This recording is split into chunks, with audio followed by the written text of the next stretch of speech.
Rakshit, thanks again for agreeing to do this session with us and joining us today.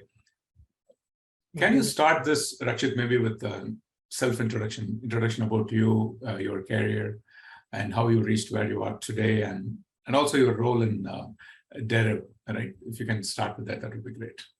Yeah, so thanks for that. So I'm Rakshit Choudhary. I'm the COO at Deriv. My journey at Deriv started back in 2009 when I came here to do an internship while I was doing my master's in the US. And I did a 3-month internship. Then I went back, finished my master's, and I came back to work full time in 2010. And here I am, like 12 years later, still working at Deriv. So I started as a quantitative analyst. That was my background, basically with a master's in quantitative finance. And then after spending 4 years in that role, I headed that department. And then after another 2-3 years in that role, then basically I became the head of product, which in 2019, then from there I moved to being the chief operating officer at Deriv. So the journey has been exciting. It has been fun. We basically have seen the company grow from around 40 employees to now almost 900 plus employees all over the world. So yeah, that has been the journey at Deriv. Okay, it has been fascinating. Sure, that's awesome. Thanks, Rakshit. So now, can you tell us something about Deriv? Right. So Deriv, what was the mission of the company when it started, how it has evolved, right? The history, and in terms of today, what are your current focus priorities where you are today? Yeah. So the mission for Deriv has always been to make trading accessible to anyone, anywhere. The goal has always been to offer products to retail clients all over the world, which they're not usually have access to. For example, banks and a lot of derivative products are offered by banks and other funds, but they are limited to either institutional investors or high net worth clients. So the mission has always been to, as I said, to make it accessible to anyone, anywhere. So our target has been retail clients all over the world who would like to have access to a platform where they can access derivatives and trade on various products. Right. So the journey of Deriv started in 1999. So we have been in this industry and this business for almost 23 years now. We were the pioneers in the binary options industry, and then in the last decade, we have also leveraged our position and moved into CFDs, and we have a lot of other options and OTC derivatives on our platforms. Okay, that's awesome. So making investing accessible for investors, that's an amazing mission. Now let's talk about how you are actually executing your strategy, right? And how you are achieving that mission. So I know that you've been using OKRs for the last year, but before using OKRs, how are you actually tracking your goals and execution? And from there, the evolution to OKRs, right? How did that happen? Yeah, so I would say the evolution was fairly natural because when the company was small, when you're working in a group of say 40 or 50 people, or even up to 100 or 150, the processes are not that important at that stage. Everyone knows everyone.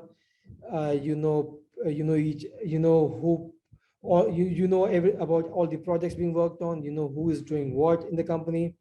So an unstructured manner still works because you're able to get things done because the size is still manageable. But the company grew beyond that. Then we had to bring in some structure, some process. So we initiated a project management team. And then each project started to have some structure. We started having some of the goals defined, of course, not as structured as OKRs would do it, but we were trying to do it in a not so structured way, but different projects and different teams were doing it in their own way. So that also kind of worked up to a certain extent. But again, the size means after it grew to a certain size, it just became very difficult to keep track of all the ongoing projects. Became very difficult to keep track of first of all why we are working on those projects. It became difficult to keep all the teams aligned while they're working on this to achieve similar goals, right? So it's like, you don't want like one arm to be doing something while the second arm is trying to negate that all the gains from the initial effort, and that is what we were experiencing, right? So hence we thought, that's when we realized that we need something better to improve alignment across the company, across different teams, and then to increase visibility across these alignments, right? To make sure everyone understands what they're working on and why, and how does that affect the team, the department, and the company overall. So while with that realization, when we started looking for what is out there, that's when we came across OKRs. Of course, we were all aware of the term of OKRs as such. It was something which has been discussed internally for almost a decade. But we again, I think I don't think we were ready for it before. Uh, just that when we reached a certain stage where we thought when we really needed alignment to keep things going, that's when we committed to OKRs. Okay, great, thanks. And in terms of the business challenges and things which you wanted to solve using OKRs, you mentioned, of course, improving alignment and improving visibility was important. But overall, if you have to say what are the goals, and if somebody asks you why you are doing OKRs, right, how would you answer that, Rakshit? So, yeah, alignment would be definitely on the top of my list, because that's one thing I've seen OKRs have really helped us with, alignment across different departments. The second I would say would be visibility and accountability. It has also helped us with that. It defines everyone's it defines some it helps define some expectation that you have from a particular from a particular initiative, right? So for example, if you set a goal, and then it's important to understand, also have some clarity on how would we achieve that goal, and OKRs have helped us answer that to a large extent. Because in the past, we always had goals in mind, we knew what the goals were, but there was not enough clarity in terms of how would we achieve those goals. Maybe some people had that clarity depending on who they were in the organization, but that clarity was, it just didn't have a company-wide visibility. With OKRs, it has definitely helped us with that. Now with basically key results, it allows everyone to think how would they achieve a goal. So the goals become more realistic the moment you define how would we doing it, right? It's one thing to say I want to be basically the best in this industry, right? But slogans don't run businesses. You need to have you need to have some kind of a roadmap, some kind of a plan. How would we do that? So OKRs definitely helped us with that. It helped bring that clarity. So I would say, along with alignment, it would be this key results helped us understand how would be doing it, and also gave it a visibility across the organization. So alignment and visibility across the organization would be the main advantages that I'm seeing right now. Sure, and that's amazing. So those were really the factors that you were looking for, when you decided to choose OKRs, right? So yes, you waited, you have known OKRs for the last 10 years, but you waited until you reached a particular stage in your business to actually decide on that. You decided to implement OKRs. So next comes the decision of a vendor or a partner, who can work with you for implementing the OKRs, both for technology as well as coaching and consulting. So can you tell us, how did you go about the process, and how did you decide on Profit.co? Yeah, so once we knew that we need something like OKRs to help further scale up and while at the same time keeping the teams agile and efficient. We needed a tool where we can properly have this reflect so that it's easy for everyone to view and follow up. So while doing that, we were looking at a few choices. Profit.co came up, and while testing it, we realized it was meeting our initial requirements. And to be honest, we got a lot of help from the team, from basically from the Profits team. So that also helped us make a decision. And so yeah, we were actually very quick in deciding the tool, if I remember correctly, because we really wanted to get going with OKRs because it's a long transforming to OKRs is not an overnight thing. It's a journey. I think any team or any organization, when they make the switch, unless they start from day zero, if they do it during a lifetime of their, during a certain period of their lifetime, it does not happen overnight. It's a journey. It's a cultural change in the company and the team, and it might take a while for every team and everyone to get aligned with the vision. And that's why we wanted to get going with a tool. Profit met our needs. The team was very helpful, right? We used to have a lot of calls with Profit's team, and we got all the help that we needed. And the team really helped us set it up. The consultancy program again helped our teams to be further trained in OKRs, especially understanding what are the best practices, and going through a lot of sessions of where people were writing OKRs, testing it, comparing it against the best practices, and seeing if everyone's on the right track. So the consultancy service really helped us with that. It got the teams going. So yeah, overall, I think both the decision to go with Profit and then the initial onboarding and then the consultancy service really helped us to get started with OKR. So now we are I think 3 quarters in. We're still somewhere in the journey. I won't say we have achieved OKR perfection across the organization, but we are much more aligned than what we were last year at the same time. Sure, that's awesome.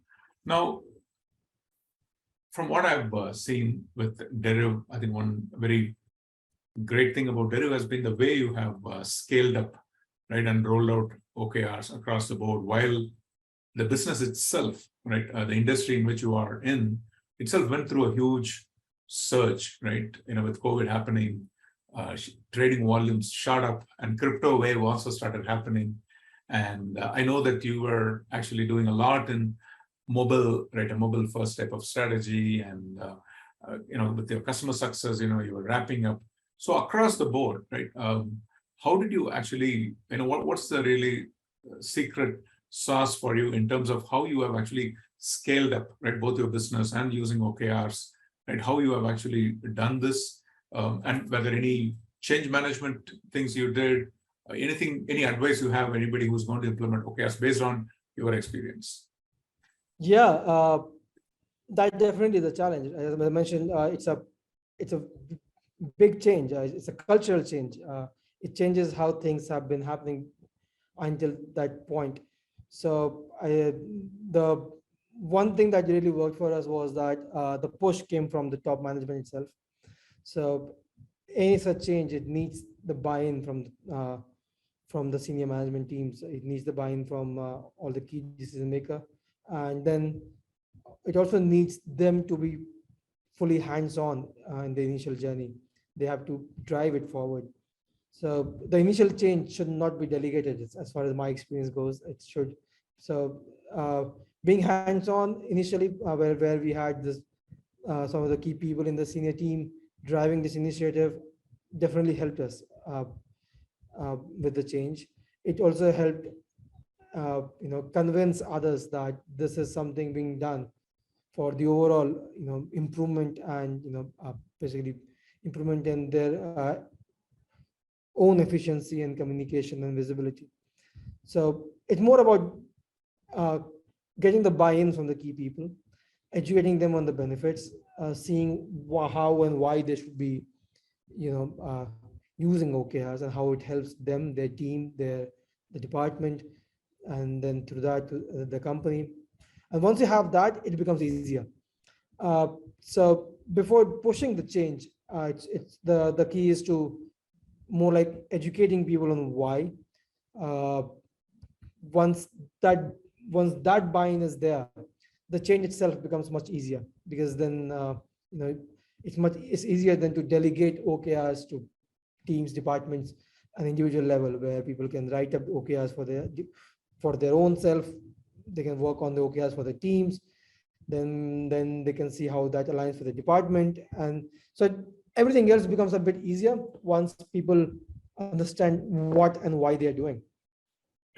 Which ironically is also what OKRs is about, right? So the what and the why, and it's the same thing. Basically, you needed an OKR just to get OKRs rolled out. Sure. It's a fantastic response. So just to summarize, and there's a lot of learning for the community itself, right? So you're saying executives, executive buy-in is important. Executives need to be hands-on, right? At least in the initial stages to drive the whole process.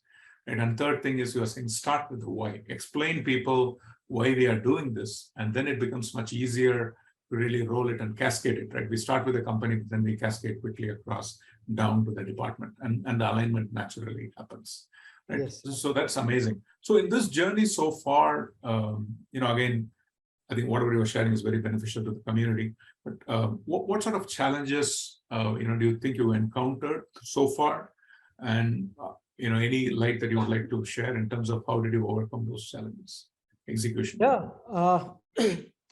I think the initial buy-in on the overall idea, once you have that, it made it things easier. But after that comes practical challenges, especially when it's also important to understand that OKRs and again are not the list of tasks that you need to work on written in stone. When nothing is fixed and permanent in an evolving business or any business, things change. Priorities might change, and no matter what planning, how much planning you have done, something might come up which might just change or push things out of your priority list. So it's also the ability for everyone to understand, to have that flexibility in planning, to prepare for the unknowns, because they always come. So I know ideally I've seen others and books talk about how 70% or 75% of things should be planned, and you leave something else you leave room then for the remaining for unplanned things. My personal experience until now has been, don't fret on these numbers so much. It depends on the status of the company, where the company is in its journey. But wherever you are, you could be 50% planned, 50% unplanned, 75% planned, 25% unplanned. But do keep in mind, unplanned happens, that would need realignment, that would need things to change again. That becomes a practical challenge, especially when a lot of educating everyone again about that, to understand why this change happens, is also very important, right? So because a lot of this understanding could be at the senior level, at the management level, or senior managers level, but it has to go down, and you have to cascade that information to the individual level, so that they still believe that this is something for which helps and improves their productivity, and not something which is just another tool to manage chaos. So I think that is one challenge that we have seen with planning, because very strict planning, and which takes up all your resources, doesn't leave much room to accommodate certain requests which come up. So, and because those also change alignments a lot. So that's a very practical problem. I think I think almost every company out there would face it because real world does not always work as planned. Things change. Uh, so yeah, just to keep room for that change and to basically, I would say more like keep yourself open for continuous alignment rather than alignment once a quarter. You might have to calibrate even few times within that quarter because of the changing priorities. So keep that in mind, and I think that has helped us, and we are actually trying to do that more. Yeah, got it. And I think when these changes are, these unplanned events, which are, for which you need to recalibrate, like you mentioned, are they primarily due to changes in the external environment, Rakshit, for which you are responding? Yes, more or less. A lot of that comes from the outside. Right, depending on which industry you are in. For example, for us, the tech changes, the regulations change, and those are things which you don't plan for. You might not be able to plan for. There might be a certain change in regulation, which would need us to have to take appropriate action and change the course of a project or overall direction. Right. So a lot of this can be unplanned because of external changes. Some of it could be internal. Now, the advantage that we expect to get from OKRs is those internal changes should be minimized as much as possible as we go forward, as we mature as an organization using OKRs. A lot of these internal changes should be planned before of time because things should get aligned. But even then, external dynamics might change, and or even internal things might change. You might have a change in the key employee, key personnel, key department, which might need to change priorities. So some room for change would definitely help. But again, as I said, it might change from industry to industry. It might change from depending on what maturity level an organization is at. So I would say we are still a fast growing company. So things are still a bit chaotic, but with OKRs, we are expecting better control of cost, better alignment, better planning. That's another thing OKRs has done for us, along with alignment and visibility. It's also allowing us to plan better, right? So we've been able to have for example, 1 year plan, a 2 year plan, and we are then breaking it down into quarterly goals. So we're hoping that there will be less and less sudden changes required in future. So we will hopefully hit that 75 to 80% planned changes in a quarter sometime soon. Sure. Thanks, Rakshit.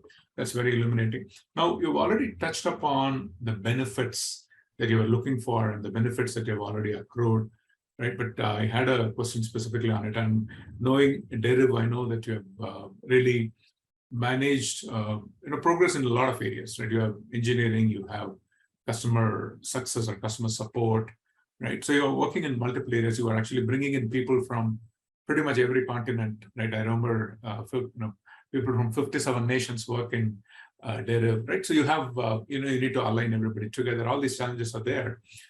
Now, with that, having said that, now we are in the third quarter, right? If we have to sit back and look, what are the benefits that Deriv has derived out of this, right? Both qualitative and quantitative. You mentioned alignment and visibility, but overall, if you have to say qualitative as well as quantitative benefits which Deriv has, derived, right? How would you summarize? Yeah, apart from what I've already said about alignment and visibility, one of the key change that this has brought is people have started thinking about KPIs. Everyone is thinking about the right metrics to measure a project or an initiative or any action. So that change has also really helped us because how once we do a project, we also need to understand how would we measure the success of a particular initiative or a task. So that is another aspect which has really helped us in terms of measurement across different business goals, the progress across different business goals. So driven by numbers is something which we have seen a big change ever since we have adopted OKRs. Right, so that definitely is one change. And again, I think a tool like Profit and a process like OKRs, it's language agnostic. So that has also helped us, especially where we have offices in 13 different countries and people working in different time zones. Uh, you know, it's easy to lose track of emails or communication over other channels like Slack or Skype or whatever other companies every company uses. Plus, a lot of this gets lost over time, gets lost in translation. Profit and OKRs as such as a process, they're both language agnostic. Once you define the goals and the key results and the KPIs, uh, it helps work across different time zones. It helps work get people aligned across different regions, and language is not a barrier. Okay, sure, thanks. And overall, for you and the executive team, has this made a difference in terms of amount of time that you take in following up with people? Do you think it has resulted for the executive team with better visibility, and maybe has it given some time for you back in terms of improved productivity? Yeah, I think the biggest change has been that it has increased accountability among teams themselves. All right, so that's one of the biggest change that it has brought. Uh, we have seen teams take ownership of the updates, and we have seen the updates trickle in different formats. So it has been more from coming from the teams, because and that is what has been one of the biggest improvements that this has brought at Deriv. Right, so definitely it has made everyone's life much easier when it comes to being aligned and being aware of what's going on. Right, rather than using pull where you have to pull information out, it's more like the push, where the push comes from individual teams who are, because of OKRs, they have taken up the responsibility to regularly update, do regular check-ins, and share updates on the progress.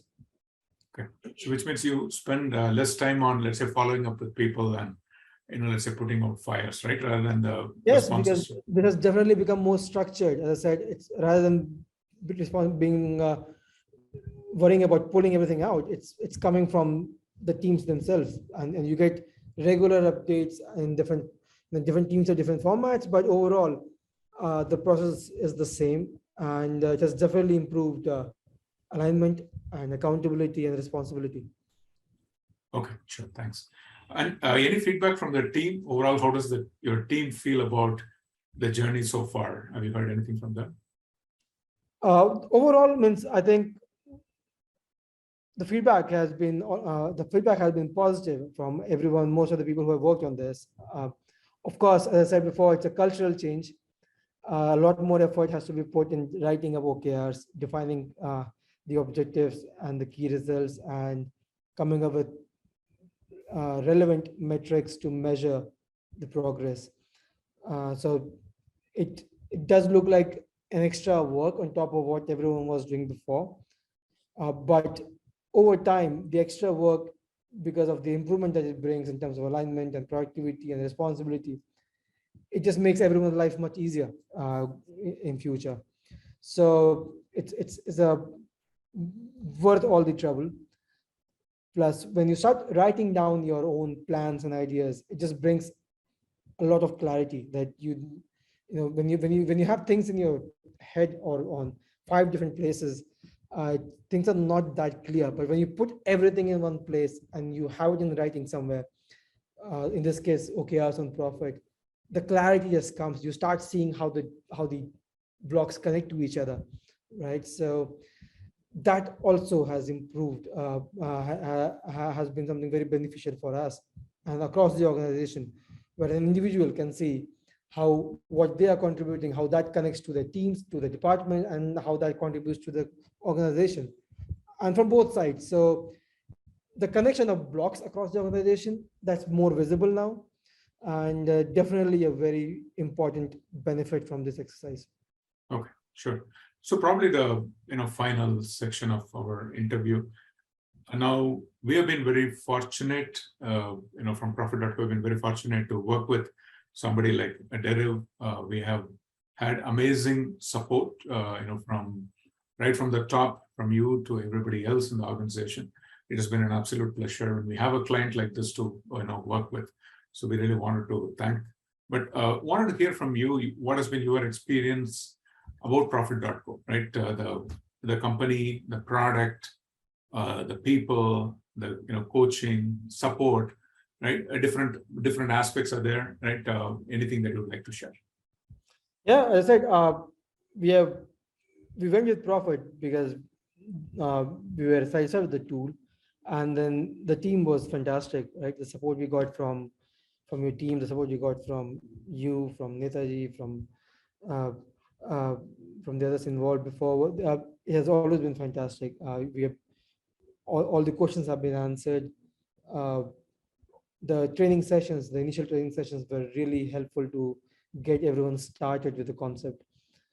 So I would, for that, I would say that we are actually very satisfied with, the help and service that we have received. And we look forward to continue this association. Sure. Thanks a lot.